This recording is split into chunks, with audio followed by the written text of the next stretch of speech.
উপর থেকে কেউ একজন আমাদের জীবনের সুতা বুনছে, আমাদের প্রতিটা পদক্ষেপ তিনি পর্যবেক্ষণ করে যাচ্ছেন। এটা বিশ্বাস রাখুন যে কেউ যদি কারো উপকার করে এটা কখনো বৃথা যায় না। হয়তোবা সে আপনার উপকার করতে পারবে না, কিন্তু এটা মনে রাখুন যে উপরওয়ালা একজন আছেন যিনি অন্য কারো মাধ্যম হলেও আপনার সেই উপকারের প্রতিদান দুনিয়াতেই আপনাকে মিটিয়ে দিবেন, দুনিয়াতে আপনাকে দিয়ে দিবেন ইনশাআল্লাহ।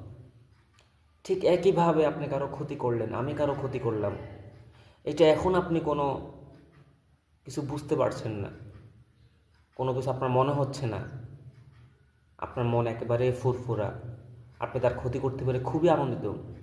কিন্তু বিশ্বাস রাখুন, একদিন পর, 10 দিন পর, 1 মাস পর, 1 বছর পর অবশ্যই এই ক্ষতির দায়ভার আপনাকে এই দুনিয়ার জমিনে, দুনিয়ার বুকেই দিতে হবে। এবং আপনি উপলব্ধি করতে পারবেন, আমি উপলব্ধি করতে পারবো তখন যে এটা সেই কাজের প্রতিদান, সেটা ভালো হোক কিংবা খারাপ হোক। এই জন্য সবাই সবার উপকার করব, কেউ কারো কোনো ক্ষতি করব না, কারো খারাপ চাইব না।